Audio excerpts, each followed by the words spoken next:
Hey there, welcome to the free Calming Chaos training. In the next few minutes, I'm going to teach you how you can stay calm when everything around you is staying chaotic, and why, with everything around you being chaotic, doesn't mean that it needs to be chaos for you on the inside. In fact, how that's quite under-responsible rather. And so I'm going to go through and break down three main steps that you can follow at any point, anywhere, anytime, so that when things are feeling chaotic around you, you can stay calm and you become the type of person that people end up turning to when the pressure's on. So let's get into it. Now, my name is David Nixon. I'm a TEDx speaker, author. I'm a coach over the last 20 years, and I worked with about 10,000 people in the fitness and health industry. I've also worked with professional athletes, very, very busy executives, special forces recruits. I've done a lot of work, and really my main job is to help people develop and become a present athletic leader. That's what I do. And so this is a small snippet of ways that we work with individuals and ways I work with individuals to help them to be able to be calm in chaos, whether that's at home, in the boardroom, or on the football field. So let's get through it, and I hope you can really get something out of this and apply it straight away. That's my goal for you. So there's three main steps to looking at how to stay calm when everything around you is being chaotic. We're going to establish, then we're going to ground, then we're going to choose. The first thing we need to do is establish what's within our control, what's within our power. And there's only four things within your power. There's things that are within your influence, but they're not within your power. The only things in your control, your locus of control, are your thoughts, feelings, speech, and behavior. Now, what's really important to establish here is that sometimes people will say, well, I can't control my feelings. What they're probably talking to is they can't control their emotions, which is not the idea of emotions, but feelings are how we describe emotions to ourselves. And funny enough, they're actually our thoughts about our emotions, and that's our feelings. It's how we can make meaning of our feelings, so to speak, rather than just either A, repressing emotions, or B, completely being expressive of our emotions. That doesn't mean either side of that pendulum, so to speak, is emotionally intelligent. But when we can realize that our thoughts, feelings, speech, and behavior are within our control, then we can really start to establish the ground rules for ourselves on how we're going to respond. Because if you are stuck in a pattern where you're saying things like, well, when they do that, it makes me feel like this, what you're doing is you're passing over the responsibility of your feelings to certain things outside of your influence, your power, your control. And if you're doing that, then as long as those things keep occurring, they're always going to take control of you. That means that these external circumstances end up being conditions. So you've got this internal structure or internal equation that means that X has to happen in order for me to feel Y. So I need people around me to be polite, otherwise I feel unloved. Big jump, but that can absolutely be a pattern that people run. I know a pattern for me when I was sort of early on in my coaching journey, as in when I was getting coached. And I remember it was actually around a relationship I had with my girlfriend at the time, who's now my wife. And I found a certain type of behavior she had made me really feel a certain way, or I felt unstable because of a way that she was behaving. And the coach said, she goes, so you need all these external factors to be stable in order for you to be internally stable? She goes, that sounds a bit under-responsible to me. And I was like, right. So if all these things, if something changes in the outside world, the whole universe, then I'm somehow unstable on the inside. That means that I'm always under influence of or control of what's happening externally. And so I had to go in and effectively change the conditions that I made for myself about what stability and safety meant for me. And so even though certain things may trigger an emotion or trigger a feeling, you're ultimately in control of the meaning you make about the feelings you experience. So thoughts, feelings, speech, and behavior are within your control. As soon as you go, that person made me do X, that person made me feel like this, you make me think X, you made me say anything along those lines, you're now being under-responsible and passing that off. And as long as you pass that off, you can never change it, because it's now up to the other person, because you handed that responsibility, ability to respond, responsibility over to them. And so if you do that, you're actually handing your power away. So we have to establish, first things first, thoughts, feelings, speech, and behavior are the only things within my control. And in the circumstance where you're feeling chaos on the inside because of chaos on the outside, I want you to really stop and pause for a moment and let me just think about what's within my control. Because sometimes you have to change the language. This person makes me feel, whenever I'm around, I remember my sister, love you. She's like, you make me feel anxious. And I knew at the time it was not the right time to be like, I can't make you feel anything. But that's how she felt. And so because of that, for her, she projected that onto me. It didn't really matter what I did. It's a form of, and I mean this in the most loving way, a form of control. I can't control the way I feel, so I'm going to control you to behave a particular way so I don't feel like that anymore. No. Maturing is knowing I'm feeling like this. What's that on behalf of? Is that something that's resourceful to me, or is it time for this to change? And what work do I have to do on the inside in order to do that? So first, we want to establish what is actually within our control. Second, we're going to ground. Now, what that means is that we're going to gain some perspective. And so if you're in a situation and you're feeling angry, bothered, flustered, frustrated, anxious, you're kind of in what we call a first person perspective. What that means is like, it's almost like if you're watching a movie, you're now in the movie, everything's bright and loud and all the feelings are there. It's in this first person perspective. If you're able to zoom out and gain perspective, we start to become more objective to it, not to disassociate, but to gain perspective on the situation. Have you ever had a situation that maybe with a partner or someone and they're running late, they said they'll be home at a certain time and it's like, oh my God, they're not home. It's been 20 minutes. It's been 40 minutes. It's been an hour and 20 minutes. They're not answering their phone. What's going on? And you start getting angry and they finally call you back and then you answer and you're about to blow your top and they go, I'm so sorry. There was a car accident on the way home. And I was second on scene and I had to help with, and all of a sudden, all of that just dissipates. All of your anger and everything, you start to gain perspective. You start to get some objectivity to what's going on. Maybe for that person, because they just went through a really horrible thing, let alone for the whole scenario and everyone else involved, and how stressed that might be to be able to use your thinking capacity to let your partner know you're going to be a bit late at home that night. So when we zoom out and we gain a greater perspective, we're able to start understanding a little bit more about the current situation we're in. We can actually pull, so you've got global and detail, right? So you've got state and fact, and we can state ourselves, this is the worst thing all the time, always, ever.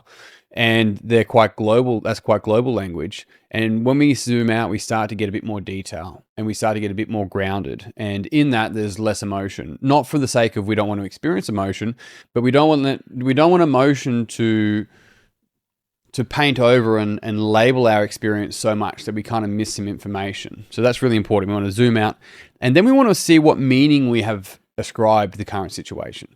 So let's have a quick look at this for the moment. We've just got to establish, hang a sec, thoughts, feelings, speech, behavior. What's within my control here? Am I handing anything over? And what do I need to take responsibility back for? Then we're going to zoom out and we're just going to start now questioning our meaning. It's like, what meaning have I applied to this happening or this potentially happening? Because sometimes nothing's happened yet, but a behavior might mean that something might happen in the future, and that means X. Because commonly we're not responding to the situation or the scenario. We're responding to our meanings or potential thoughts about the scenario that might unfold, especially if we're more future thinking. So we want to look at going, with the current situation, what meaning have I ascribed this? And does it mean that maybe I'm a bad parent? Does it mean that, once again, I'm unloved, or that I'm not a good business person? And like, what are the things here? And you have to keep asking until you get an answer within. You got to ask the question wanting to know the answer. You can't be invested in the answer. You have to be open to what arises when you ask a question. Well, what meaning have I made about this? Or what does it say about me if this was to happen? Why am I upsetting myself so much? Really powerful question. All those questions allow you to sort of gain a bit more understanding, but you've got to ask those questions wanting to know what's going to arise. You can't be invested in sounding right or looking good or anything like that. You have to really be open to what the answer actually arises. Because if you ask yourself that an answer is going to come up and you're going to feel it in your gut a little bit. You're going to be like, oh, that doesn't, right, okay, that's what's going on. I'm not responding to the situation. I'm responding to protecting myself from being a bad parent because I don't want to be like my parents. Oh, God. And I'm actually, in doing that, I'm actually being a bad parent. Oh, Lord. Okay, right. And so that's the capacity that we have to be able to gain perspective. We're going to look at ourselves and be able to get some meaning. From there, we're going to stress test that. And this can all happen, by the way, like this. We can just go zoom out. I'm going to show you with the C.A.R method next. But you zoom out, you ask the questions, and then you're able to actually stress test it. So if I look at this right now, if I'm going to respond like that, does that actually make me a bad parent? No. Did I make the best decision I probably could have? Probably not, because of this and that. That's okay. It's not a bad parent. In fact, I can actually engage back with my kids now, for whatever reason, this is the example now, and come back, and it can be a great learning moment for everyone, which I never got as a kid. So all of a sudden, we've gone from being chaotic and reactive, which reactive is really just being reactioning a behavior from the past. And we can start to look at this again. We can feel this sort of chaos coming up within inside ourselves, and then zoom out, just question the meaning about it, and then let's stress test this. Does it actually mean that? How do I know, right? This is grounding what we're doing here. So it's called you've got self-reflexive questions or grounding questions. These are grounding questions. How do I know? How often does this happen? Will that actually mean X? How do I know this is going to occur? All those things are actually quite factual, and that's what we want to get to, because we're going to pull the emotion out of it, which is really important. And then from there, and this is something that we can actually get better at. So I'm going to teach you a C.A.R method quickly. With this C.A.R method, it's something that you can get a bit of a gauge now. If you jump in my Calming Chaos workshop, I'm going to help you build out your own C.A.R method. But I wanted to give you an inkling so you can actually start to practice this for yourself anyway. But this is something that you don't just do once and you've got it. It's something you've got to continue to practice again and again and again. Now, with your C.A.R method, what we're going to do is have a centering practice. And then we're going to anchor a particular state. And then we're going to choose our response.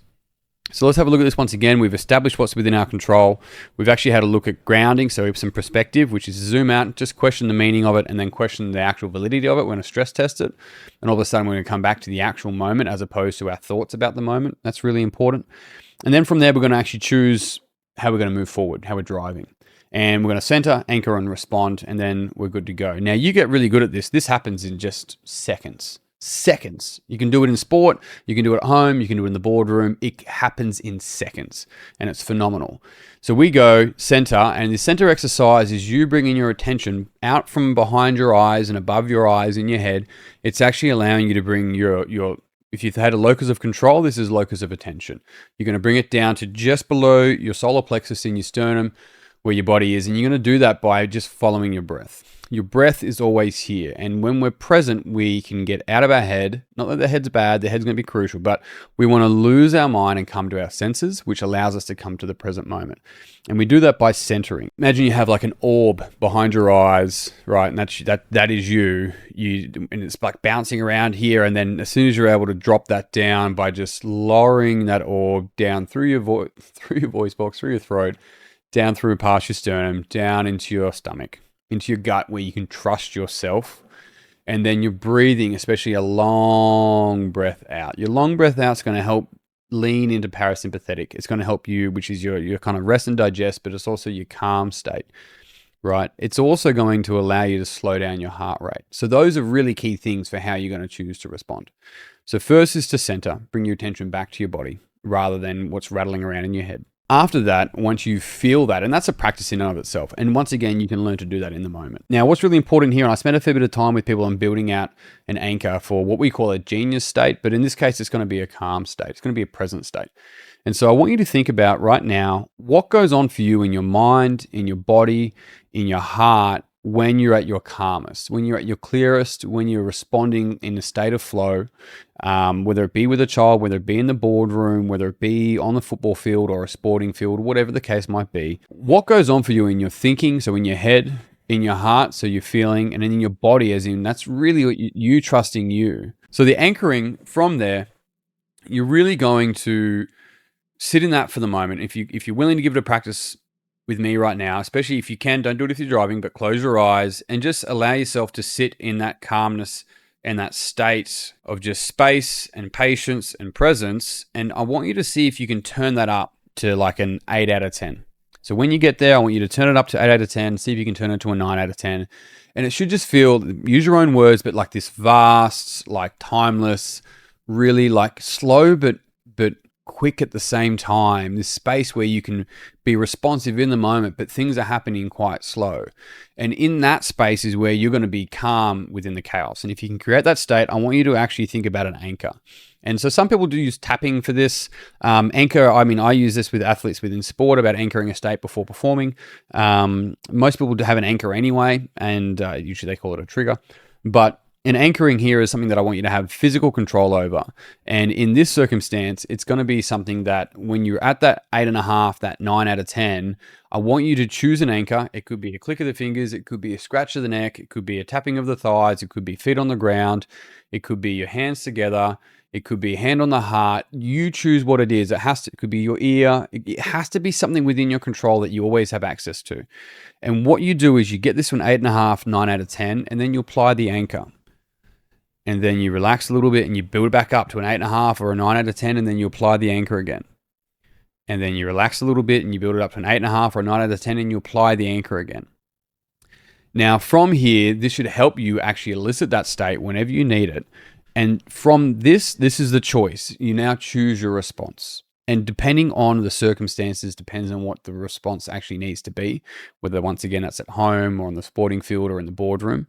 But all the way through this, we've established what's within your control. We've got some perspective. So zooming out, gauging the meaning, then stress testing that meaning to really come back to, well, let's call it reality. And then we're going to choose how you're going to drive, how you're moving forward. So center yourself, apply your anchor, and then choose your response. And team, that is the really, really simple way to be calm in chaos. When everything around you is being chaotic, just simply establish, ground, and then choose.